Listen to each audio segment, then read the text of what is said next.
Hello बच्चों, कैसे हैं आप सब? अच्छे ही होंगे। ठीक है, शुरू करते हैं। क्लास 11th चैप्टर फर्स्ट है आपका फिजिकल वर्ल्ड। वैसे एग्ज़ाम में तो नहीं आता सर, क्यों पढ़ा रहे हो भाई? एग्ज़ाम में नहीं आता है पर पढ़ना ज़रूरी है। ठीक है, तो शुरू करते हैं। सबसे पहले अपन बात करते हैं साइंस की, कि साइंस होता क्या है। तो देखो, साइंस के बारे में मैं आपको पहले बता देता हूँ कि भाई बहुत सारी चीज़ें जो होती है हमारे दिमाग में हमेशा चलती रहती है। ठीक है भाई, हमारे दिमाग में कि भाई यार ये डे कैसे होते हैं, नाइट कैसे होते हैं, क्या प्रक्रिया है कि किसी एक कंट्री में जिस टाइम पे डे हैं अदर कंट्री में उस समय नाइट हैं, और जो सीजन्स के जो चेंजेस आते हैं वो भी हमारे सामने हैं। ठीक है, अगर किसी हैवी बॉडी के मोशन की बात करें, लाइट बॉडी के मोशन की बात करें, ये बहुत सारी ऐसी चीज़ें हैं जिनकी स्टडी हम हमारे मन में ऐसे जो जिज्ञासा रहती है, जिसे जानने की हमारे मन में विचार आते हैं। तो मैं आपको एक बात बता दूं, जो साइंस वर्ड हैं वो सिंटिया वर्ड से आया है। ये सिंटिया जो वर्ड है ये लेटिन लैंग्वेज का वर्ड है और जिसका मीनिंग होता है नो, यानी कि एक प्रकार से किसी चीज़ के बारे में हम जानते हैं या जानना चाहते हैं, या नॉलेज जिस चीज़ का हमने गेन कर लिया है उस नॉलेज को साइंस कहते हैं। बट ये है कि साइंस के अंदर जो स्टडी की जाएगी वो एक सिस्टमेटिक और लॉजिकल तरीके से की जाएगी, और उस सिस्टमेटिक और लॉजिकल तरीके से जो हमको नॉलेज मिलेगा, एक फिक्स मेथड का यूज़ करके हम जो नॉलेज गेन करेंगे उस नॉलेज को क्या बोलेंगे? साइंस बोलेंगे। डेफिनेशन क्या हो जाएगी? डेफिनेशन मैंने यहाँ पर लिख दी है कि the systematic and logical study of natural phenomena. भाई नेचुरल फिनोमिना की अगर आप सिस्टमेटिक और लॉजिकल स्टडी करें और उससे जो नॉलेज गेन होगा, laws along with the knowledge gain by it is called science. ठीक है, अगर मैं बात करूं, आपने विज्ञान शब्द सुना होगा। ठीक है, अगर हम बात करें किसकी? विज्ञान की। बिल्कुल शुद्ध हिंदी में लिख देता हूं, है ना, ये विज्ञान हो गया, या फिर अपन इंग्लिश में ऐसे विज्ञान। ठीक है, तो विज्ञान का मीन्स क्या हो गया? विधन ज्ञान। ठीक है, यानी कि V4 यहाँ पर हो गया स्पेशल नॉलेज। विज्ञान का मतलब क्या हो गया? Special knowledge. तो इससे भी देखें तो भी वही है। अगर अरबी वर्ड की अगर बात करें उसमें इल्म होता है। अरबी वर्ड जो है वो है आपका इल्म। ठीक है, अरबी वर्ड है आपका इल्म, इसका भी मीनिंग वही होता है, नॉलेज। ठीक है, तो विज्ञान से लें तो स्पेसिफिक नॉलेज, या अरबी वर्ड से लें तो उसमें इल्म बोलते हैं तो इल्म का मतलब भी नॉलेज होता है। तो यानी कुल मिला के फिजिक्स का मतलब हुआ नॉलेज गेन, यानी the systematic and logical study of natural phenomena and the law along with the knowledge gain by it is called the science. ठीक है, आगे बढ़ते हैं और फिजिक्स पर आते हैं बच्चों। अब अपन कि फिजिक्स की बात करें, क्योंकि पढ़ना तो अपने को फिजिक्स ही है, तो फिजिक्स पर अपन चर्चा करते हैं। वैसे बच्चों देखो, फिजिक्स का डेफिनेशन देना बहुत ज़्यादा मुश्किल है, वेरी डिफिकल्ट है। इतनी आसानी से फिजिक्स का डेफिनेशन नहीं दिया जा सकता, बट हाँ हमने एक कोशिश करी है कि कुछ हद तक अपन फिजिक्स के बारे में जान सकें। ठीक है, एक डेफिनेशन इसमें डिफाइन करने की कोशिश की है। ठीक है, तो फिजिक्स की अगर बात करें, फिजिक्स जो वर्ड है वो फिजिक्स का जो वर्ड है, फिजिक्स जो आया है वो फ्यूसिस वर्ड से आया है। फ्यूसिस बच्चों ग्रीक लैंग्वेज का वर्ड है। ठीक है, यहाँ मैंने लिख दिया, ये ग्रीक लैंग्वेज का वर्ड है, जिसका मीनिंग होता है बच्चों नेचर। जिसका मीनिंग क्या होता है? नेचर। ठीक है, ग्रीक लैंग्वेज का वर्ड है और जिसका मीनिंग होता है नेचर। मीन्स आप यहाँ समझ जाओ, यानी कि पूरी नेचर आ गई हुई। फिजिक्स पढ़ना मतलब पूरी नेचर का स्टडी करना। तो आप ये समझिए कि जहाँ पर भी नेचर और नेचुरल फिनोमेना की स्टडी होगी उसे अपन फिजिक्स बोल सकते हैं। बहुत सामान्य बात होगी।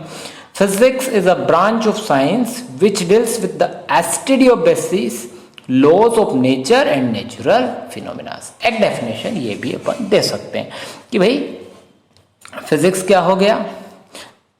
नेचुरल फिनोमिना, यानी नेचर के लॉज और नेचुरल फिनोमिना की जहाँ स्टडी होगी, ठीक है, उसे अपन क्या कहेंगे? फिजिक्स बोलेंगे। बहुत बढ़िया, आगे बढ़ते हैं। अब आप देखो फिजिक्स की और अदर डेफिनेशन भी हो सकती है कि हाँ हो सकती है। उससे पहले अपन कुछ डिस्कशन कर लेते हैं। मान लो आप वो मैटर की जानकारी है आप लोगों को, बिल्कुल होगी, छोटी क्लासों में भी अपन पढ़ते हैं और ये बिल्कुल आपको जानकारी होगी। फिर भी मैं थोड़ा सा बता देता हूँ ताकि आप लोगों को एक माइंड में आ जाए कि हमें मैटर क्या है और हमारे पास जो एनर्जी क्या है उसके बारे में मालूम पड़ता है। तो मैटर्स की अगर मैं बात करूँ तो मैटर के बारे में अगर बात करें तो जिन चीज़ों को में आप मान लो कि आयरन ले लिया आपने, ठीक है, मान लो एक आयरन का रोड है, ये यहाँ आयरन का रोड रखा हुआ है।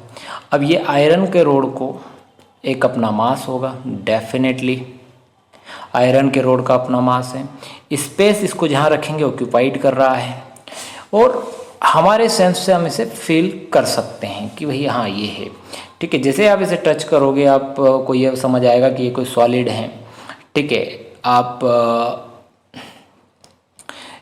इसे टेस्ट भी कर सकते हैं, है ना, यानी कि टच टेस्ट और ये सारी चीज़ें आप जिससे कर सकते हैं वो सब मैटर हो गए एक प्रकार से, यानी कि जिसका मास जो स्पेस ऑक्यूपाइड करे और जिसे अपन हमारी सेंस से फील कर सके, सेंस ऑर्गन से, उसे अपन क्या बोलेंगे, मैटर, ठीक है।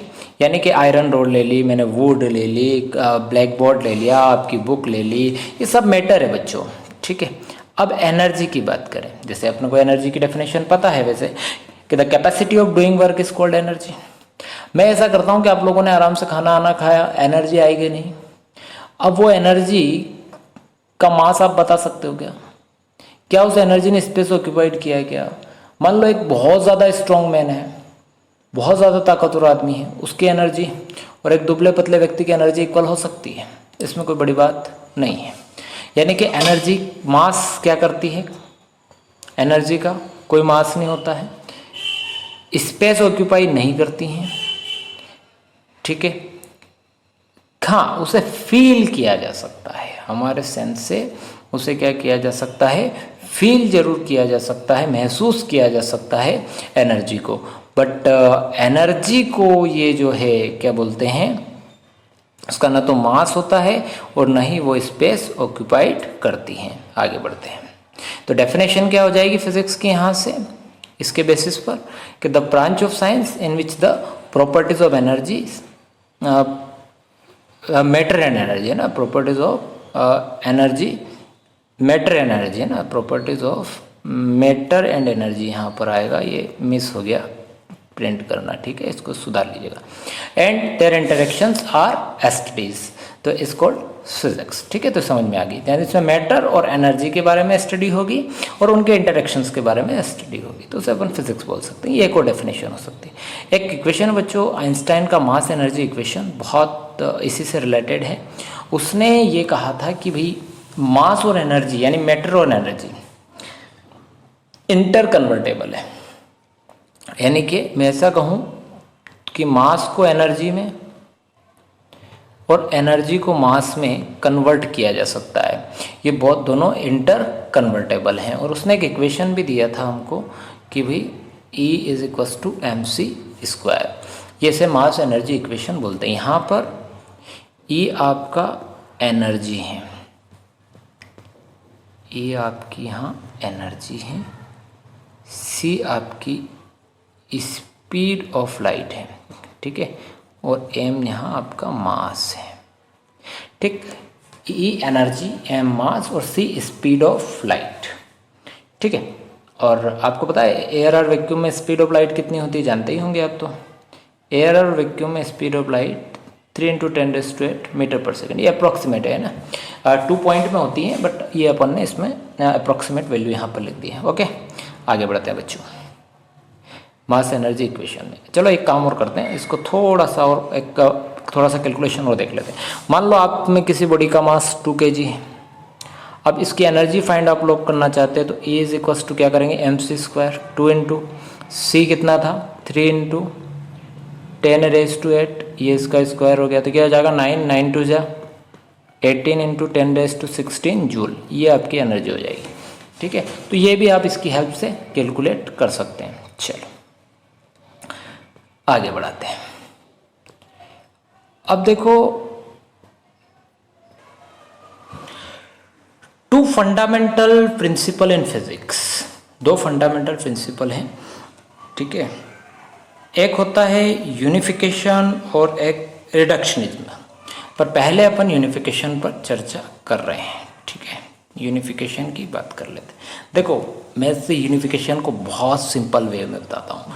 आपको करना कुछ नहीं है, 2 या 3 कॉन्सेप्ट मिलाकर एक नया कॉन्सेप्ट अगर आप बना लेते हैं तो उस नए कॉन्सेप्ट को 2 या 3 कॉन्सेप्ट मिलाकर आप एक नया कॉन्सेप्ट मिला लेते हैं तो उस नए कॉन्सेप्ट को क्या बोलेंगे? यूनिफिकेशन बोलेंगे। देखो क्या हो गया, to explain the physical phenomenon in term of a few concept and laws, the effort to see the physical world manifestations of some universal law in different domain and condition is called unification।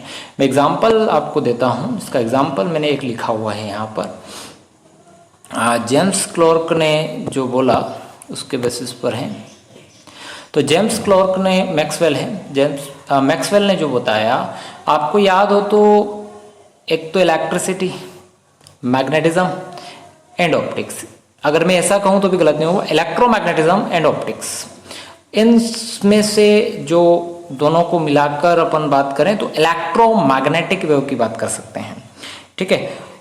उसके बाद भी बहुत सारे हैं, ठीक है, जिनने अलग अलग साइंटिस्ट ने मिलकर अलग अलग चीज़ें बनाई हैं। एक हमारा जो साइंटिस्ट हुए हैं आइजैक न्यूटन, 1687 में भी उन्होंने एक बताया है कि भाई सेलेशियल एंड टेरेस्ट्रियल मैकेनिज्म में उन्होंने इसको यूनिफिकेशन है, और उन्होंने बताया है कि the same law of motion and law of gravitation apply to both the domains, यानी कि लॉ ऑफ मोशन और लॉ ऑफ ग्रेविटी, कौन कौन से? Law of motion and law of gravity, ठीक है। तो दोनों ही अप्लाई कर सकते हैं। किसमें? यूनिफिकेशन हो गया सेलेशियल एंड टेरेस्ट्रियल मैकेनिज्म में, ठीक है। तो same law of motion and law of gravitation apply both the domains, ठीक है। तो ये भी अपना एक हो सकता है। अपने तो सिंपल सा आपको एग्जांपल ये लिखा हुआ है, इसमें आप समझ जाएं कि इलेक्ट्रिसिटी, मैग्नेटिज्म एंड ऑप्टिक्स तीनों के लॉ से मिलाकर इलेक्ट्रोमैग्नेटिक वेव को एक्सप्लेन किया जाता है, ठीक है। यानी कि एक यूनिफिकेशन हो गया दोनों को मिला के। तो अब 2-3 चीज़ों को मिला लिया, जैसे कि अपन घर में भी बहुत सारी चीज़ें होती है, मान लो सब्जी बनानी है आपको और 4-5 प्रकार की चीज़ें मिला दी, सब्जी तैयार हो गई। किसी में नमक, मिर्ची, ये वो सब सारे मसाले डालते हैं, तो उन सबको मिला दिया सब, ठीक है। सबका टेस्ट अलग अलग था, सबको मिला दिया तो एक नई चीज़ बन गई, उसकी ये यूनिफिकेशन हो गया, ठीक है ना। करते हैं ना, 10 अलग अलग कलर्स हैं, तो उन सारे कलर्स को अगर आपस में 2-3 कलर्स को आपस में मिला दिया जाए तो एक नया कलर तैयार हो जाता है, तो उस कलर का यूनिफिकेशन हो गया, ठीक है। अब अगला है रिडक्शनिज्म, यानी कि अभी क्या करा अपन, रिडक्शन करेंगे। अब अपने पास पहले 2 बड़ी चीज़ हुई, बड़ी के अपन छोटे टुकड़े कर देते हैं, है ना। 2 मिला हुआ है, उसके अपन पार्ट्स में उसे डिवाइड कर दे। A related effort is to derive the properties of bigger more complex system for properties, और interaction of its constitute simple part is called reductions, ठीक है। क्या हो गया, उसको बड़े को आपने इकाई में डिवाइड कर लिया, छोटों में। मान लो कि एक कार है, यहाँ पर मोशन कर रही है, ये कार है और ये मोशन कर रही है। आपने यहाँ पर फोर्स लगाया, ठीक है। फोर्स लगाया तो फोर्स लगाने से कार क्या आ गई, आपकी मोशन में आ गई, यानी कि काइनेटिक एनर्जी उसके अंदर है, ठीक है, मोशन में आ गई। बट यहाँ से आपने जो फोर्स लगाया पूरा 100% इसमें कन्वर्ट हुआ क्या? नहीं हुआ। कुछ यहाँ पर फ्रिक्शन के फॉर्म में, हीट के फॉर्म में वेस्ट हो गया, ठीक है। तो अब अलग अलग चीज़ें अपन ये कर सकते हैं कि इसमें इतना वेस्ट हो गया। चलो एक काम करते हैं, इसको थोड़ा सा और यूनिक करते हैं। हम ऐसा मान लें कि एक आपकी मोटर है, इलेक्ट्रिक मोटर है। इलेक्ट्रिक मोटर के बहुत सारे पार्ट्स हैं, सभी पार्ट्स की अलग अलग स्टडी आप लोगों ने कर दी। फ्लेमिंग से लॉ उसमें लगते हैं, सारे जो रूल्स हैं, ठीक है, उसमें जो इलेक्ट्रिक एनर्जी हैं वो मैकेनिकल एनर्जी में चेंज हो रही है। तो सारी चीज़ों को अलग अलग पढ़ लिया, अलग अलग स्टडी कर ली, तो क्या तैयार हो गया? मोटर तैयार होगी, मोटर समझ में आ जाए। यानी कि आपको उसके छोटे छोटे पार्ट्स करने का जो प्रोसेस है, उस प्रोसेस को बोलते हैं रिडक्शनिज्म। ठीक है, ओके। ये 2 टॉपिक थे, मेन टॉपिक थे। आगे बढ़ते हैं, इससे कोई बड़ा क्वेश्चन आता नहीं है। ब्रांचेस ऑफ फिजिक्स, ठीक है। ब्रांचेस ऑफ फिजिक्स बच्चों, मैं आपको इसको 2 लेवल से पढ़ा रहा हूँ। एक है आपका मैक्रोस्कोपिक लेवल, ठीक है, मैक्रोस्कोपिक लेवल, और एक है आपका माइक्रोस्कोपिक लेवल। तो माइक्रोस्कोपिक कहाँ पर चलेगा? तो माइक्रोस्कोपिक लेवल मॉडर्न फिजिक्स में, और मैक्रोस्कोपिक लेवल काई में, क्लासिकल फिजिक्स में। मैक्रोस्कोपिक में क्या होता है? मैक्रोस्कोपिक जो है आपका, जहाँ पर सारे रुके हुए मैक्रो, ठीक है, उनकी स्टडी होगी।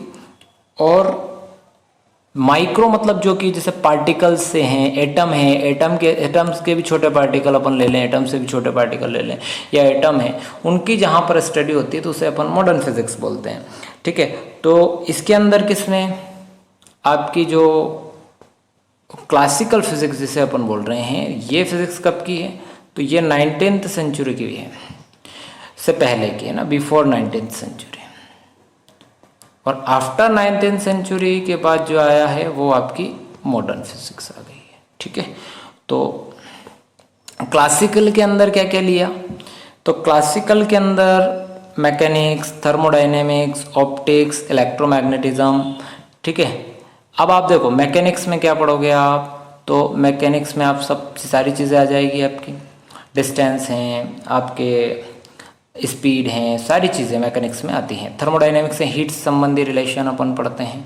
ठीक है, आगे मैं पूरे डिटेल से पढ़ाऊंगा, अभी केवल बात बता रहा हूँ उनके बारे में। ऑप्टिक्स में लाइट्स के बारे में पढ़ते हैं, और इलेक्ट्रोमैग्नेटिज्म में इलेक्ट्रिक और मैग्नेटिक फील्ड के बारे में स्टडी करेंगे। अब मॉडर्न फिजिक्स के अंदर कौन कौन से ब्रांचेस आ रही है? तो मॉडर्न फिजिक्स के अंदर theory of relativity, quantum physics, atomic physics, nuclear physics, solid state physics and electronics. देखो बच्चों, अभी मैं इनके डिटेल में नहीं जाऊंगा। ठीक है, अभी डिटेल में नहीं जाऊंगा, अभी केवल मैं इनके बारे में थोड़ा थोड़ा ही बता रहा हूँ। आपका मुख्य टारगेट हमारा, ये सब चीज़ें हम 12th तक में पढ़ेंगे एक एक करके। ठीक है ना, मैं थोड़ी थोड़ी चीज़ें फिर भी बता देता हूँ। अगर मैं बात करूँ मैकेनिक्स की, तो ये फिज़िक्स का ओल्डेस्ट ब्रांच है बच्चों, ध्यान रखिएगा। मैकेनिक्स क्या है? फिज़िक्स का ओल्डेस्ट ब्रांच है, सबसे पुरानी ब्रांच है ना। और इसकी एक और बात मैं बता दूं कि यहाँ पर जो स्पीड ऑफ लाइट से लेस देन वाली जितनी भी स्पीड्स हैं, उन सब की स्टडी होगी। स्पीड ऑफ लाइट तक ही इसकी स्टडी होगी। इसके अंदर मैं आपको बता दूं, इक्वेशन ऑफ मोशन जो कि आप 9th में पढ़ते थे, laws of motion, equilibrium of force, energy, gravitation, इन सब की स्टडी होगी, है ना। थर्मोडायनेमिक्स के बारे में तो क्या बताऊँ मैं, इसको आपको यूँ ही पता पड़ रहा है कि हीट और टेम्परेचर के बारे में अपन स्टडी करेंगे। ऑप्टिक्स में हम लाइट्स के बारे में, मैंने अभी भी बताया आपको कि लाइट्स के बारे में आप स्टडी करेंगे। और इलेक्ट्रोमैग्नेटिज्म, तो इसमें इलेक्ट्रिसिटी और मैग्नेटिज्म, इन सब का स्टडी अपन करने वाले हैं। थ्योरी ऑफ रिलेटिविटी, ये जो थ्योरी दी थी आइंस्टाइन ने दी थी, अल्बर्ट आइंस्टाइन की ये थ्योरी है। ठीक है, अल्बर्ट आइंस्टाइन ने ये थ्योरी दी थी, अल्बर्ट आइंस्टाइन ने थ्योरी दी थी, और ये उन्होंने फॉर्मुलेट करी थी। उसके बाद क्वांटम की अगर बात करें, तो इसके अंदर हम छोटे छोटे पार्टिकल होते हैं जो सब माइक्रोस्कोपिक पार्टिकल होते हैं, और प्रिंसिपल्स पढ़ते हैं मॉडर्न फिजिक्स के, light, dual nature of light, quantum mechanism, ठीक है, के बारे में, और जो हेंसबर्ग की अनसाइंटिफिक प्रिंसिपल्स हैं, और वो सब इसके अंदर आ जाते हैं। उसके बाद बात करें अपन एटॉमिक फिजिक्स की, तो इसमें एटम के बारे में स्टडी होती है पूरी। इसमें न्यूक्लियस के बारे में, न्यूक्लियर फिजिक्स में स्टडी होती है। सॉलिड स्टेट फिजिक्स की अगर बात करें, तो क्रिस्टलाइन सब्सटेंस जो होते हैं उनकी कैरेक्टरिस्टिक्स, सेमीकंडक्टर्स, एलॉय, इनके बारे में अपन स्टडी करते हैं। इलेक्ट्रॉनिक्स में तो आपको पता पड़ ही रहा है कि भाई इलेक्ट्रॉन्स और उनके एप्लीकेशंस के बारे में, इसमें इलेक्ट्रॉन और उनके एप्लीकेशंस के बारे में इसमें अपन स्टडी करेंगे। तो ये तो एक सामान्य बात चर्चा हो गई। चलो इसको आगे बढ़ाते हैं। Scope and excitement of physics. देखो बच्चों, फिज़िक्स का वैसे स्कोप तो बहुत ज़्यादा, तो स्कोप की अगर बात करें तो बच्चों इनका स्कोप बहुत ज़्यादा वाइड है, ठीक है। और वाइड स्कोप है, यानी कि scope of physics is to explain successful as smallest as largest natural phenomena. Thus as physics has a wide scope, मैंने स्पष्ट लिख दिया, physics is a wide scope. इसके अंदर क्या करेंगे, we can study and measure mass, length, ठीक है, एनर्जी, टेम्परेचर, टाइम, ठीक है, और एंड अदर फिजिकल क्वांटिटीज़ को हम बहुत ज़्यादा बड़ी रेंज तक यानी वाइड रेंज तक इनके स्टडी करते हैं। कुछ एग्जांपल्स मैंने यहाँ लिखे हुए हैं जो कि आपको बताने के लिए कि मास ऑफ इलेक्ट्रॉन्स की अगर बात करें अपन, तो आपको वैसे मास ऑफ इलेक्ट्रॉन जो होता है वो आपको याद होगा 9.1 10⁻31 kg के आसपास होता है, तो यहाँ 30 kg लिखा हुआ है। और अगर मैं मास ऑफ यूनिवर्स की बात करूँ तो 10⁻35 kg हो जाएगा, एज ऑफ अर्थ 10⁻28 सेकेंड हो जाएगा, ठीक है। ऐसे बहुत सारी जो कैलकुलेशन है, मतलब अगर अपन रेंज की बात करें यानी न्यूक्लियस की साइज़ की बात करें तो साइज़ ऑफ न्यूक्लियस में भी अगर अपन देखें यहाँ पर तो 10⁻40 मीटर, और ये वन साइड है, ठीक है। ये यहाँ पर थोड़ा सा गलत प्रिंट हो गया है ना, तो इसको भी सुधार लीजिएगा।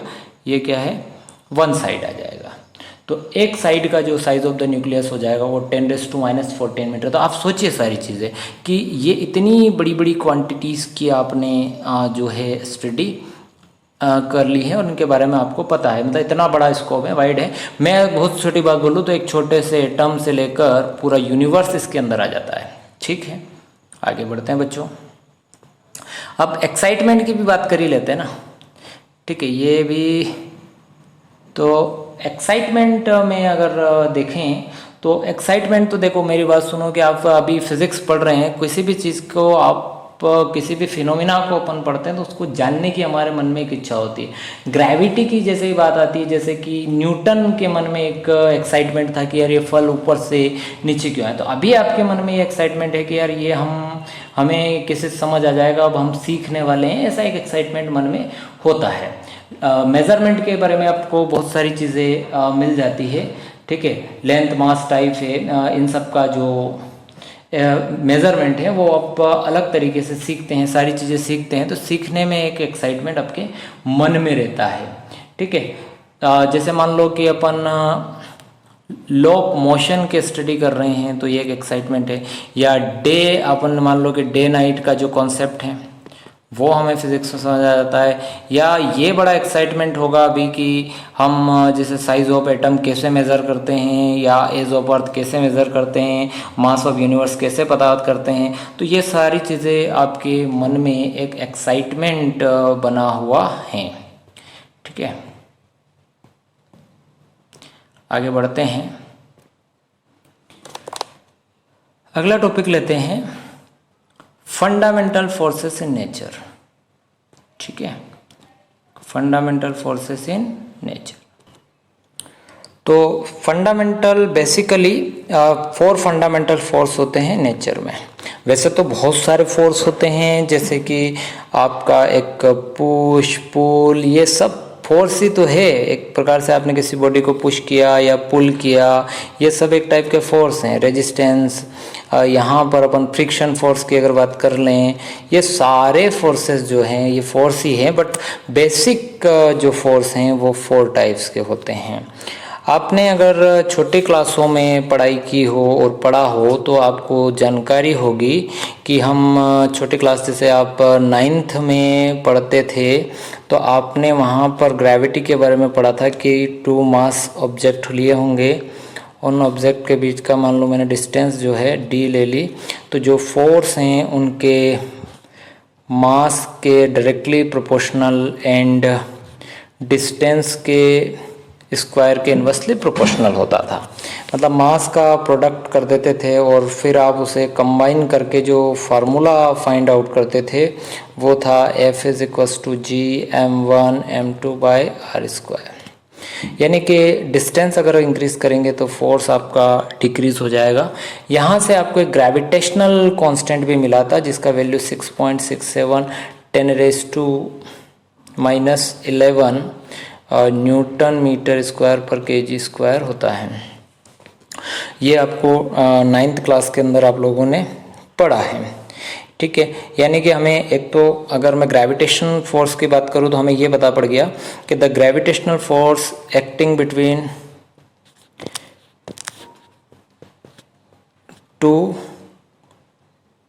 मासेस, प्रोडक्ट ऑफ, मतलब कि gravitational force acting between two bodies is directly proportional to the product of their masses and inversely proportional to the square of distance between them, ठीक है। ये एक बात हो जाएगी। अब इस लॉ के बारे में कुछ बातें हम जो देखिए, इसमें एक सबसे बड़ी बात है कि ये ऑलवेज अट्रैक्टिव नेचर का होता है, ठीक है। एक ऑब्जेक्ट दूसरे ऑब्जेक्ट को हमेशा अपनी तरफ खींचता है, ठीक है। हर ऑब्जेक्ट दूसरे ऑब्जेक्ट को अपनी तरफ खींच रहा है, ठीक है। इसीलिए आप अगर ऊपर से पेड़ से फल वगैरह अगर गिरते हैं तो वो नीचे ही आते हैं, क्योंकि एक ऑब्जेक्ट दूसरे ऑब्जेक्ट को अपनी ओर खींच रहा है, और चूंकि अर्थ का मास ज़्यादा होने के कारण वो अर्थ की तरफ अट्रैक्ट होता है, ग्रेविटी जिसकी ज़्यादा है। दूसरी बात, एक और बात आप लोगों को याद रखनी है कि ये नेचर का सबसे जो वीकेस्ट फोर्स हैं ये हैं, ठीक है। हाँ, मैक्रोस्कोपिक लेवल पर ये बहुत ज़्यादा अपना एक रोल प्ले करता है, ठीक है। इसका इम्पोर्टेंट रोल है मैक्रोस्कोपिक लेवल पर, और इन्वर्स स्क्वायर लॉ को फॉलो करता है, ठीक है। अभी अपन ने पढ़ाई है, ठीक है, यानी ये पढ़ा था आपने एफ इन्वर्सली प्रोपोर्शनल स्क्वायर। तो ये एक पॉइंट और इसमें आप जोड़ सकते हो कि obey the inverse square law, ठीक है। ये एक बात हो गई, ये क्वेश्चन आ सकता है, और ये केवल पॉइंट चार्ज के लिए ही वैलिड होता है, ठीक। और इसको एक यूनिवर्सल फोर्स अपन बोल सकते हैं, और ग्रेविटेशनल जो लॉ अपन ने पढ़ा है अभी वो एक यूनिवर्सल लॉ है। और दूसरी बड़ी बात कि ये एक लॉन्ग रेंज फोर्स है, ये भी आप इसमें जोड़ सकते हैं, ठीक। और इसमें ऑब्जेक्ट जो है जो वर्क करता है मासेस के बीच में करता है, ये बात तो अपन पहले ही बता चुके हैं। तो ये मैं एक और बात बता रहा हूँ, अभी ग्रेविटेशन इतने छोटे में मैंने आपको समझा दिया है, उसका एक कारण है कि ग्रेविटी वाला चैप्टर अपन आगे यूनिट्स में चैप्टर्स के अंदर अलग से स्पेशल ही पढ़ेंगे। आपकी बुक में इसका अलग से चैप्टर है तो उसको बड़े डिटेल से पढ़ेंगे वहाँ पर। अभी तो केवल ये वाला चैप्टर तो मैं केवल इंट्रोडक्शन के हिसाब से आप लोगों को बता रहा हूँ, ठीक है। इसका इंट्रोडक्शन आप लोगों को क्लियर हो जाए इस हिसाब से इतना ही मैं आप लोगों को समझा रहा हूँ, ज़्यादा नहीं बता रहा हूँ, ठीक है। अगला फोर्स लेते हैं इलेक्ट्रोमैग्नेटिक फोर्स। तो बच्चों, इलेक्ट्रोमैग्नेटिक फोर्स दो चार्जेस के बीच में लगता है, Q1 और Q2 का डिस्टेंस R है, और F proportional to Q1 Q2 और F inversely proportional to R square. दोनों को कंबाइन कर देंगे तो यहाँ पर भी वही वाली कि SI सिस्टम में F is equals to 1/4πε0 Q1 Q2 upon R square. देखो बच्चों, मैं बता रहा हूँ, अगर नहीं भी समझ आता है ये वाली चीज़ कि कहाँ से आ रहे हैं तो घबराने की ज़रूरत नहीं है। स्टैटिक 12th में आप जब पढ़ोगे तो वहाँ अपने को सीखने को मिल जाएगी। यहाँ तो मैं केवल मुख्य बातें आपको इसलिए बता रहा हूँ कि आपको ये समझ आ जाए कि ये फोर्स किस किस के बीच में लगता है। तो इलेक्ट्रोमैग्नेटिक फोर्स जो लगता है वो टू चार्जेस के बीच में लगता है, ठीक है। और इसको यूँ भी कह सकते हैं कि जो इलेक्ट्रोस्टैटिक फोर्स हैं और मैग्नेट्स के बीच में जो फोर्स हैं उसको बताइए। अगर दो चार्जेस के बीच में अगर बात कर रहे हैं अपन तो उसे इलेक्ट्रोस्टैटिक फोर्स अपन बोलते हैं। इसी टाइप से मैग्नेट्स के बीच में जो फोर्स लगता है उसे अपन मैग्नेटिक फोर्स मिल सकते हैं। दोनों को मिलाकर जो फोर्स बनता है उसे अपन कहते हैं इलेक्ट्रोमैग्नेटिक फोर्स। तो पहला पॉइंट तो क्लियर हो गया कि ये फोर्स किसके बीच में लगता है, चार्ज पार्टिकल के बीच में लगता है। और ये भी क्या करता है, obey the inverse square law, obeys the inverse square law. मैं जो लिख रहा हूँ उसमें थोड़ा सा सही लिखने में नहीं आ रहा है, ठीक है, क्योंकि मेरी प्रैक्टिस कम है स्क्रीन रिकॉर्डर पर लिखने की, ठीक है। तो obeys the inverse square law, ठीक है।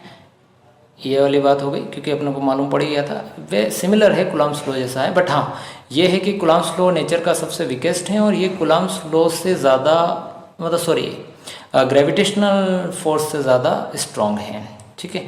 और इसके ये जो लॉ मैंने लिखा था अभी, F प्रोपोर्शनल Q1 Q2 और F इन्वर्सली प्रोपोर्शनल ये जो है R स्क्वायर, तो ये जो था ये आपका कूलम्ब्स लॉ होता है। और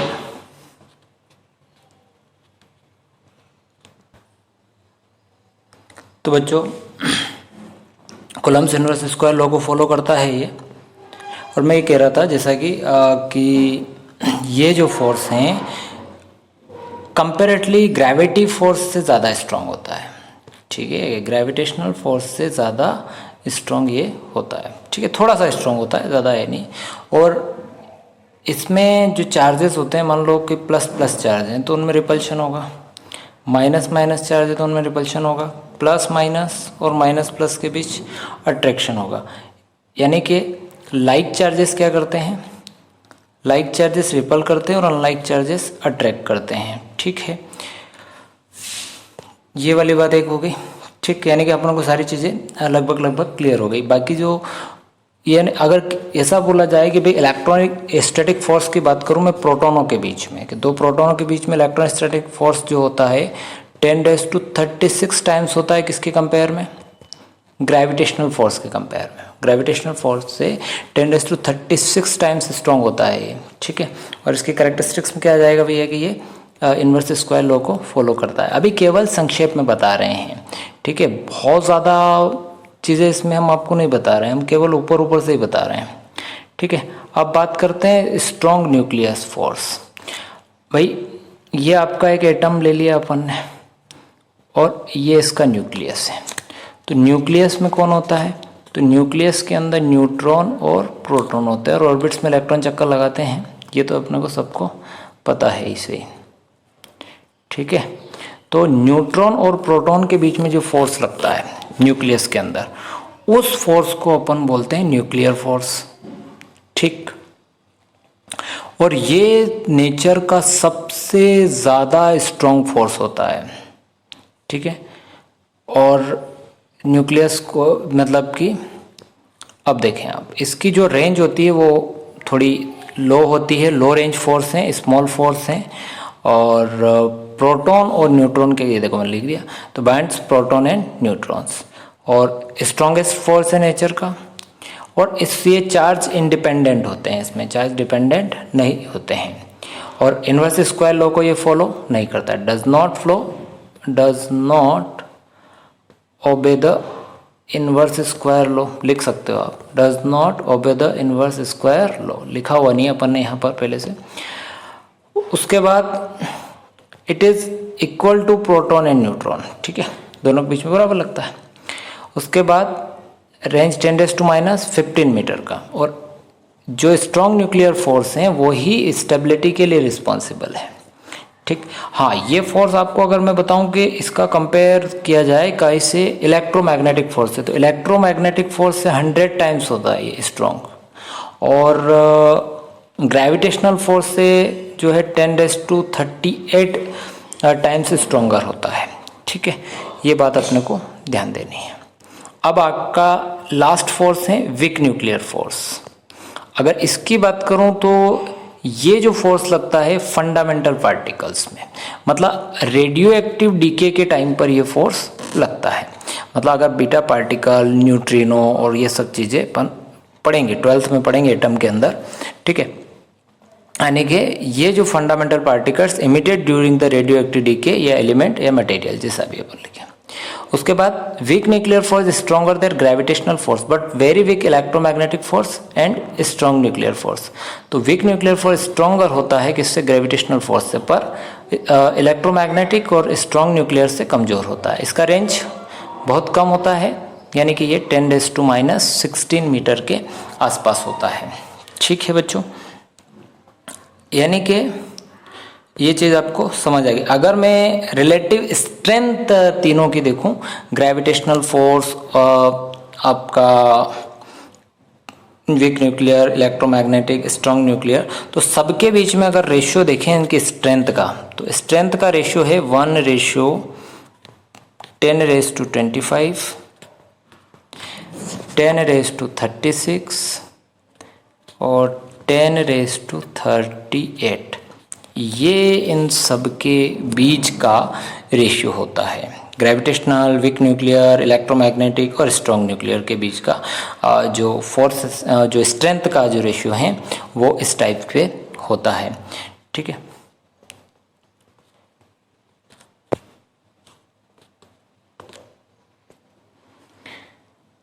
कुछ कंजर्वेशन लॉज भी होते हैं। ठीक है, कुछ कंजर्वेशन लॉज भी होते हैं, जैसे कि law of conservation of linear momentum, law of conservation of linear momentum, यानी कि मोमेंटम ऑलवेज कंजर्व रहता है।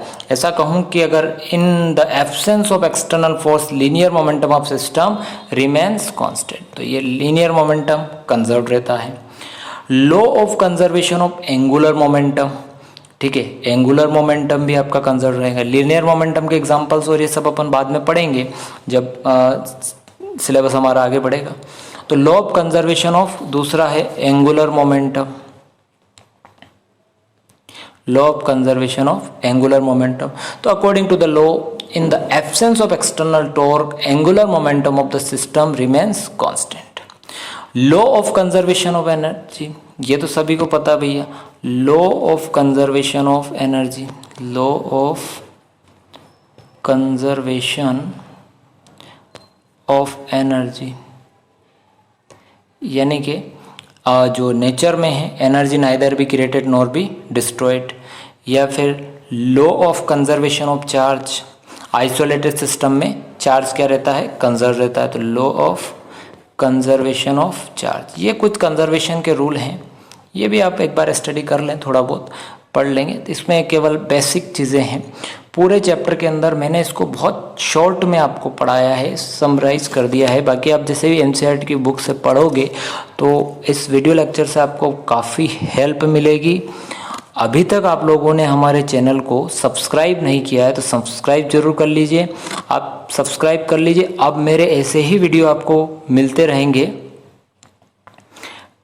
थ्योरेटिकल वीडियो को मैं इस टाइप से रिकॉर्डर से रिकॉर्ड करता हूं और बाकी के वीडियो आपको मेरे बोर्ड पर ही मिलेंगे।